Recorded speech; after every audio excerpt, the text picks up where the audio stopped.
All right, it's Tuesday morning. Just worked out with Anna Taco over at Inner City Weightlifting. Also filmed a vlog, kind of post-meet reflections that Lauren and Sarah had after they've had some time to digest and collect their feelings and all that. And that was really fun. And now I'm off to get my hair cut. So here's before and after. So I'm gonna go take a shower now. Lauren is about to do some meal prep, I think, some grocery shopping and meal prep. After that, we have a call with Results Fitness, Rachel Cosgrove. Just going over some things concerning the mentorship. And then, yeah, I'll be writing some programs. We'll be filming some videos. And then brainstorming some ideas about some videos that we have lined up for the future. And then we have a fellow strength coach named Jesse Burdick, who's going to be coming in to shadow, observe, and ask us some questions about fitness and business and stuff like that. And then, yeah, and then coaching sessions in the evening, and then we'll be good to go. So today we're going to talk about the Turkish get-up, specifically going from something that we sometimes see with kettlebell swings. The thing that we see during a one-arm swing is this over-rotation.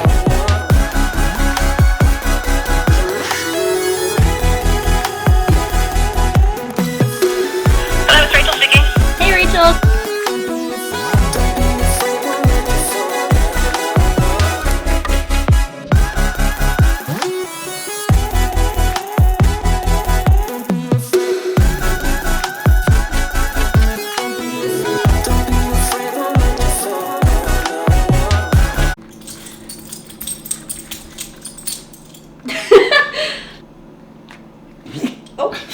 Bless you.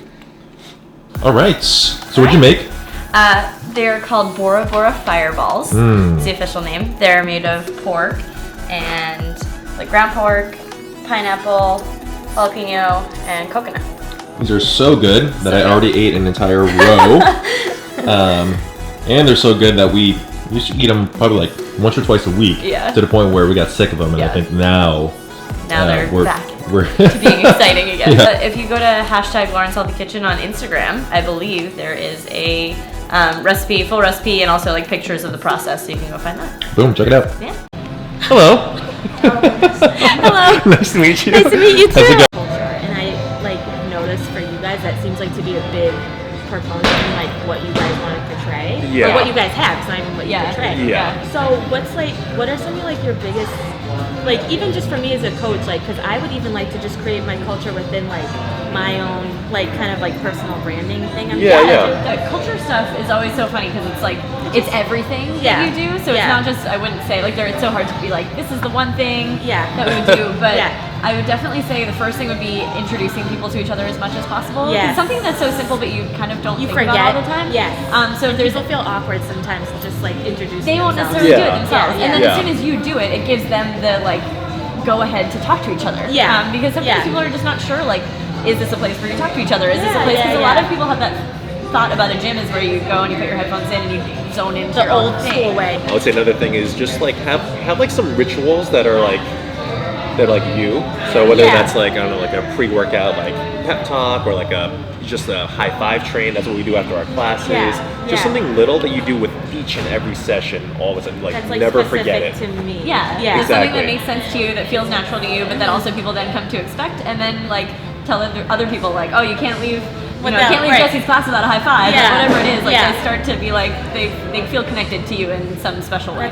One of our main things we wanted to do was make people feel like a sense of independence. Because a lot of times people feel really reliant on their trainer. Yes. And then they go on vacation and they're like, I have no idea what to do. Like, oh, I can't work out without my trainer. And like, that's the last thing we want. Like, we're trying to empower people to be able to do this on their own anytime, wherever they are, with whatever equipment they have. So we want people to actually come in. We want to give them some space and let them try to start figuring stuff out on their own, so that when they do have to leave for whatever reason or go on vacation, whatever, they feel like they can keep doing it. How many years have you been in the field? About 3 years. Okay, nice. Or sessions are you running a week? 25, 30, that's about normal. You're in a really good position right now in terms of training 25 to 30 sessions a week at 3 years in is actually really good. What I would recommend to you is try to devote most of your time to try to fill up even more. try to make it so it's an average of 30 to 35 to maybe even 40 hours a week. Yeah. You look at most of the top coaches that are in the field that are really successful and have been with it, have been in that sort of range, 35 to 40, where it's like you're like your eyes are bleeding. Get to that point and do that for 2, 3, 4 years or so, and then simultaneously while you're doing that, whatever extra money you're getting from those hours, devote it back to continuing education, devote it back into just investing in yourself, right? Or saving or putting away. And at that same token, building up your online brand. And I think the big thing with the online brand is just putting out stuff that has, again, helped your members, helped your clients. Not position yourself as this like crazy fancy expert, but say, hey, I've been a coach for 3 years. This is what I've been learning, and I continue to show you guys what I'm learning.